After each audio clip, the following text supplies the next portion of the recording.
इस मूवी में दिखाया गया है कि कैसे एक नॉर्मल फाइटर एक खतरनाक फाइटर से लड़ता है जिसका मुंह और पूरा शरीर ढका हुआ होता है। तो अगर आप फाइटिंग के शौकीन हो या फिर रेसलिंग के शौकीन हो तो ये आपके लिए। चलिए शुरू करते हैं। मूवी की शुरुआत में हमें कीव के यूक्रेन शहर को दिखाया जाता है, जहां एक एमएमए फाइटर यूरी बोयका, जो यूरोप का बेस्ट फाइटर माना जाता है, उसे भी इंट्रोड्यूस करवाते हैं और उसको अनडिस्प्यूटेड का टाइटल भी मिला है। एक शाम को बोयका गैर कानूनी लड़ाई लड़ता है जो अंडरग्राउंड में लड़ी जाती है और वहाँ पर सारे लोग उसको चीयर्स कर रहे होते हैं।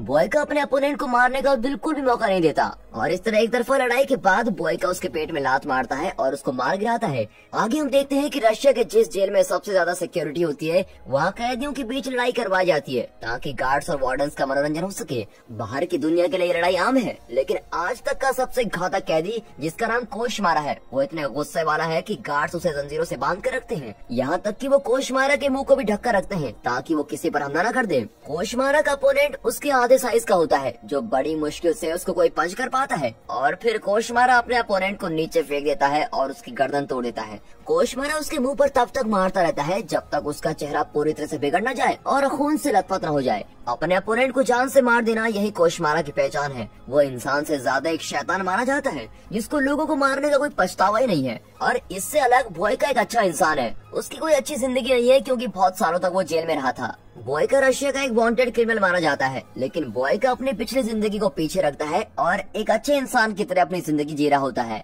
बोयका कीव के चर्च में भी मदद करता है और हमेशा दान करता रहता है। फिर एक दिन पंडित बोयका को कहता है कि उसे कोई और काम ढूंढ लेना चाहिए और इसको छोड़ देना चाहिए। पंडित हमेशा बोयका के काम को सपोर्ट करता है और फिर बोयका कहता है कि उसको ये तोहफा भगवान ने दिया है और वो उसको छोड़ने के लिए बिल्कुल भी तैयार नहीं है।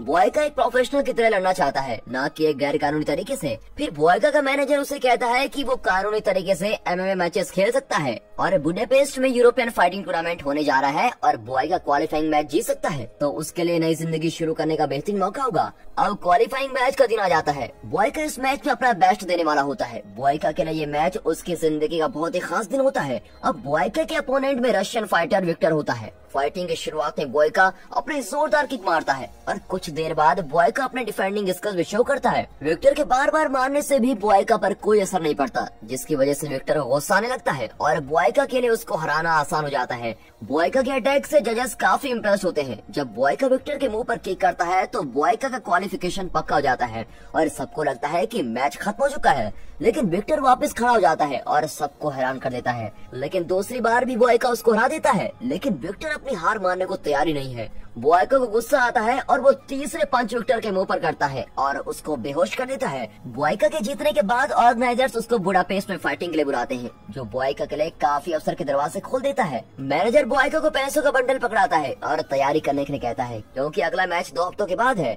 अब जाने से पहले बोयका विक्टर को देखता है, जिसकी हालत बहुत ही नाजुक होती है। बोयका को बहुत ही अफसोस होता है और उसको लगता है कि विक्टर की इस हालत का जिम्मेदार सिर्फ वही है और सोचता है कि उसकी ये हालत कभी नहीं होती अगर वो पहली बार में ही हार मान लेता। अब बोयका को याद आता है कि पंडित ने उससे विक्टर के लिए दुआ मांगने के लिए कहा था। रात को बोयका को सपना आता है कि उसने अपने अपोनेंट को रिंग में मार दिया है। फिर सुबह उठते ही बोयका मैनेजर के पास जाता है और विक्टर के बारे में पूछता है। मैनेजर बोयका को बताता है कि वो पिछली रात ही मर चुका है। उन्होंने प्री मैच कॉन्ट्रैक्ट साइन किया था, इसलिए किसी पर भी इसका मौत का इल्जाम नहीं आएगा। लेकिन बोयका को अंदर ही अंदर बहुत ही बुरा लग रहा होता है कि वो उसकी मौत का जिम्मेदार है। अब बोयका मैनेजर से विक्टर के परिवार के बारे में पूछता है, तो मैनेजर बोयका को एक बैग देता है जिसमें विक्टर का सामान होता है। उस बैग में विक्टर की वाइफ के लिए एक लेटर होता है और उन दोनों के साथ में फोटो भी होती है। विक्टर का लेटर पढ़ने के बाद पता चलता है कि वो किस हालत से गुजरी होगी जब उसे विक्टर की मौत का पता लगा होगा। अब लेटर को पढ़ने के बाद बोयका डिसाइड करता है कि वो विक्टर की वाइफ से माफी मांगेगा और कोशिश करेगा कि उसकी वाइफ को जिंदगी में कोई भी मुश्किल न झेलनी पड़े।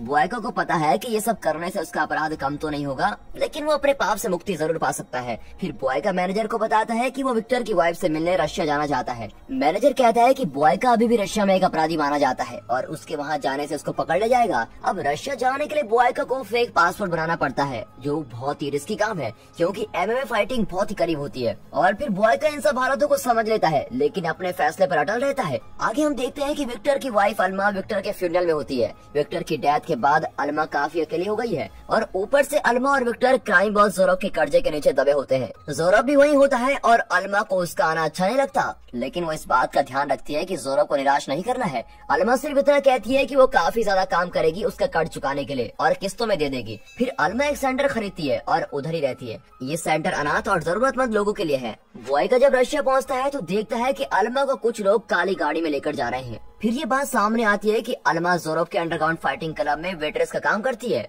जोरब अलमा के लिए बहुत ही प्रोडक्टिव होता है और उसको अपनी प्रॉपर्टी मानता है। अब उस दिन के बाद बॉयका फाइट क्लब में अलमा से मिलने जाता है, लेकिन जब वो अलमा से बात करने की कोशिश करता है जोरब के आदमी उसको बाहर निकाल देते हैं। बॉयका लड़ाई नहीं करना चाहता था। बॉयका बस इतना पूछता है कि अलमा कब फ्री होगी, लेकिन गैंगस्टर्स उसके पूछने पर बॉयका पर हमला कर देते हैं और फिर बॉयका उनको ऐसा सबक सिखाता है कि वो भूल नहीं पाएंगे।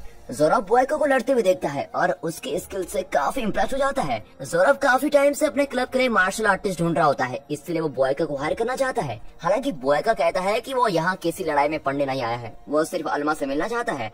जोरब बॉयका को कहता है कि वो उसकी तरफ से अलमा से मिल सकता है, लेकिन वो खुद नहीं मिल सकता। अब बॉयका जोरब की बात नहीं मानता और वहाँ से चला जाता है। जब बॉयका जोरब की आंखों से दूर हो जाता है तो जोरब अपने आदमियों को उस पर नजर रखने के लिए कहता है। अगला दिन बॉयका अलमा की कम्युनिटी सेंटर जाता है। बॉयका अलमा को विक्टर का लेटर देता है और पूछता है कि क्या वो इस फाइट क्लब में काम करने के लिए मजबूर है। अलमा कहती है कि वो कहीं और काम करना चाहती है, लेकिन वो कर्जे के नीचे दबी पड़ी है। उसके बाद अलमा लेटर पढ़ती है और पूछती है क्या उसने विक्टर की आखिरी लड़ाई देखी थी, जिसमें बॉयका साफ शब्दों में कह देता है कि वही आखिरी इंसान है जिसके साथ विक्टर ने फाइट की थी। अब बॉयका उसको समझाने की कोशिश करता है कि वो सिर्फ एक एक्सीडेंट था, लेकिन अलमा अपने पति के हत्यारे से बात नहीं करना चाहती।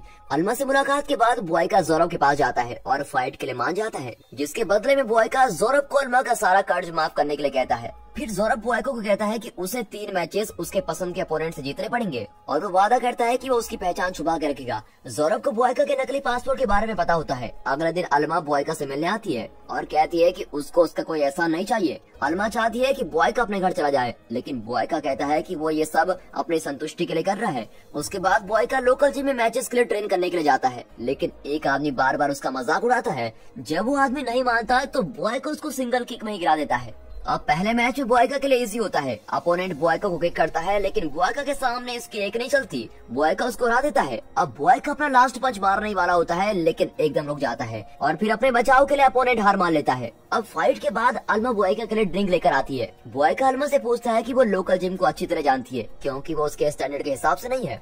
और फिर अलमा बॉयका को अपने कम्युनिटी सेंटर की जिम यूज करने से पहले थोड़ी देर सोचती है और वो कहती है कि वो उसका जिम कुछ दिनों के लिए यूज कर सकता है। और फिर अलमा को उसकी मौजूदगी की आदत पड़ जाती है। आगे हम देखते हैं कि बॉयका का अगला मैच 2 भाइयों के साथ होता है और ये सुनकर बॉयका हैरान हो जाता है, क्योंकि उसको कभी भी इन रूल्स के बारे में नहीं बताया गया था। जोरब कहता है कि ये उसका एरिया है और फाइटर्स को उसके रूल्स के मुताबिक लड़ना पड़ेगा। मैच शुरू हो जाता है। बॉयका उन दोनों भाइयों से बचने की कोशिश करता है। जब बॉयका एक के साथ लड़ रहा होता है तो दूसरा उस पर हमला कर देता है। बॉयका के लिए फोकस करना बड़ा ही मुश्किल हो रहा होता है और फिर बॉयका पर जोर से लगती है। बॉयका को पहले से वहाँ पर दर्द हो रहा होता है और अब बॉयका ये दर्द सह नहीं पाता। बॉयका ऑडियंस में अलमा को देखता है और फिर फाइटिंग शुरू कर देता है। उसके बाद बॉयका उन दोनों को मारता है और जीत भी जाता है। सारे लोग खुशी से पागल हो जाते हैं। किसी को यकीन ही नहीं था कि बॉयका जीत भी जाएगा।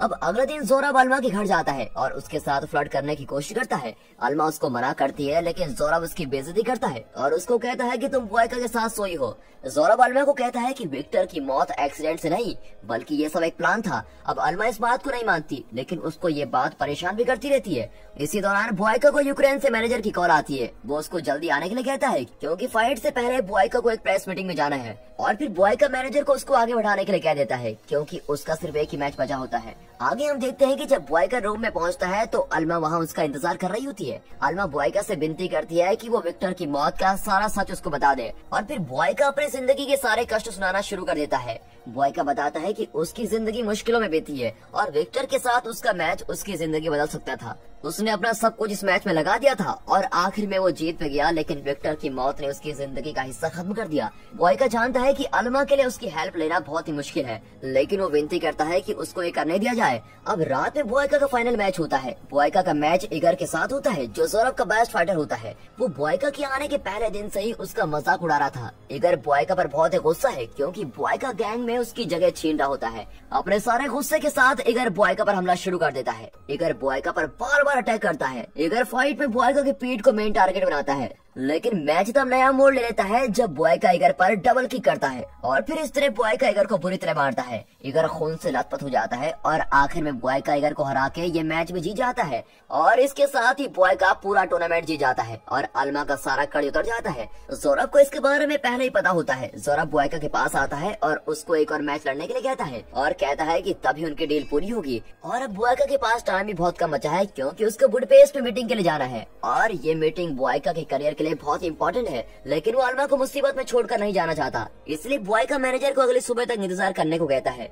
बॉयका का अगला अपोनेंट कोशमारा है जो बहुत ही खतरनाक है। कोशमारा को मैच में जंजीर में बांध कर लाया जाता है ताकि वो किसी को कोई हानि न पहुंचाए। बॉयका अपनी तरफ से उसको मारने की पूरी कोशिश करता है लेकिन कोशमारा के शरीर की वजह से उसको असर नहीं होता और फिर कोशमारा बॉयका के जबड़े पर लात मारने से पहले उस पर मुक्कों की बरसात करता है और इस तरह बॉयका नीचे गिर जाता है। बॉयका को खड़े होने में भी दिक्कत होती है लेकिन बाद में बॉयका अपनी सारी ताकत लगाकर खड़ा हो जाता है और कोशमारा पर हमला करना शुरू करता है और जब कोशमारा को लगता है कि वो जीतने वाला है बॉयका उस पर हमला कर देता है और अब हम देखते हैं कि फाइट में एक नया मोड़ आ जाता है। बॉयका कोशमारा को अपने बाजू में जकड़ लेता है और उसका दाहिना हाथ तोड़ देता है और आखिर में बॉयका जीत भी जाता है। लेकिन यहाँ ज़ोरब अभी भी अल्मा को नहीं छोड़ना चाहता। ज़ोरब बॉयका पर अपने आदमियों से हमला करवा देता है और अल्मा को लेकर भाग जाता है और ये देखकर बॉयका को काफी गुस्सा आता है और वो वहाँ के सारे गार्ड्स को मारकर उसके पीछे भागता है। अब आखिर में बॉयका ज़ोरब को पकड़ लेता है और उसको मारने लगता है। इसी दौरान बॉयका को गोली लग जाती है लेकिन बॉयका अपना सारा गुस्सा और दर्द ज़ोरब पर निकालता है और उसको जान से मार देता है। यहाँ अल्मा बॉयका की मदद करने लगती है लेकिन बॉयका उसको मना कर देता है और पूछता है कि उसने उसको माफ कर दिया है या नहीं। अल्मा इस पर कोई जवाब नहीं देती।